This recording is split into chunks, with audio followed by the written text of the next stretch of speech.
untuk kepentingan dari si anak.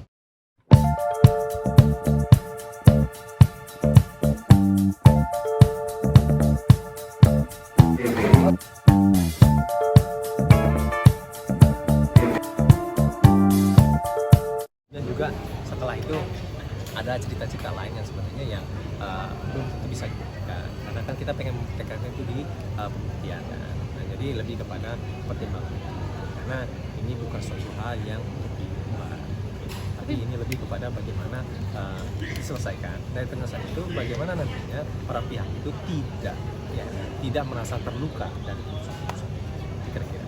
Tapi tadi ada obrolan apa dengan pihak Mbak Indah atau Mbak Indah sendiri? Oh, kita bercanda gitu kan, panggil, oke gimana bro gitu kan, gitu baik. Nah, tapi kan beda antara di luar persidangan sama di dalam persidangan, beda ya. Kalau saya itu, kami gitu ya, itu membela kepentingan dari prinsipal. Jadi sebenarnya yang persidangan yang kontatiosa itu jawab ya, itu sebenarnya adalah bagaimana melindungi dan kepentingan dari si prinsipal ya. Tapi dari situ enggak membuat para pihak itu menjadi salah satu menjadi jadi nggak enakan lah gitu. Jadi itu makanya persoalan hukum itu sebenarnya persoalan yang biasa aja sih, itu kira-kira. Kalau titip apa bang, mungkin nggak datang apa yang dititipkan? Titip apa ya, pesan gitu yang disampaikan oleh Paula, pesan-pesan mungkin nanti pada saat pembuktian lah ya, kalau misalnya datang gitu kan, tidak akan menyampaikan pesan-pesannya. Kemungkinan besar akan hadir bang tanggal 20 bang.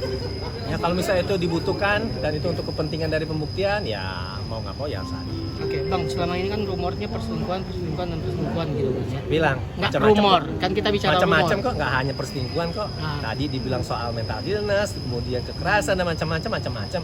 Itu sebenarnya Berarti yang mana nih? dari pihak Abang dan pihak Paula sendiri memiliki bukti saat pembuktian nanti. Punya buktinya lah, itu nanti bukan sekarang gitu.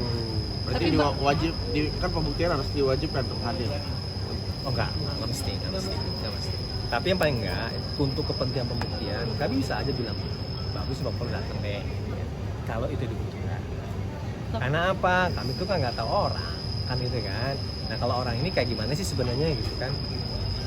Tapi dari Paula sendiri mungkin sudah tahu apa yang dikatakan Mbak Im tentang mental illness, kekerasan dan lain-lain. Tanggapan Paula seperti apa bang? Itu asumsi atau ahli menyatakan? Ahli? Maksudnya Paula sendiri. Nah, itu kalau rumor artinya nggak usah didengar gitu. Ya itu maka saya katakan tadi selingkuh. Tahu-taunya ini juga persoalan mental illness, macam-macam gitu kan. Tapi pihak Mbak Im sendiri mengakui memiliki saksi terkait dugaan Ya perselingkuhan. kita perlu lebih punya saksi lagi dan bukti sebenarnya. Lebih valid. Bang, berarti bisa bilang Paula tutup kuping itu? Kok tutup kuping? Soal-soal yang beredar. Soal rumor. Enggak, dia tuh mencermati. Tapi dia mempertimbangkan untuk tidak merespon karena untuk kepentingan dari si anak gitu. Anak ini kan kelompok rentan kan. Dia ini sebenarnya belum bisa menentukan mana benar, mana yang salah gitu. Apalagi umurnya itu di bawah dari 7 tahun, 5 tahun gitu. Nah, itu makanya bisa goyang.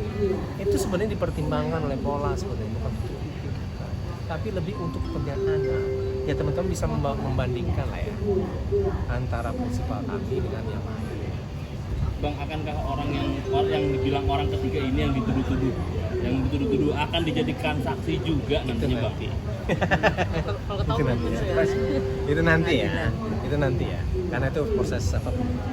Tapi apakah Paula juga memiliki bukti bang terkait adanya hal-hal negatif di dalam diri Mbak Im gitu bang, yang mengakibatkan adanya Dia nggak perceraian? mau membongkar itu. Kenapa? Karena Anak kita aja masih suaminya pada saat ini kan, ya mau diumbar. Bapaknya anak-anak tuh, gitu. Bapaknya anak-anak tuh, begitu juga Paula, ibunya anak-anak. Itu ngapain? Berarti Paula kecewa dengan Mbak Im mengumbar Nggak aibnya tahu itu? saya kalau kecewa gitu kan, itu kan subjektif gitu kan. Tapi paling tidak adalah dia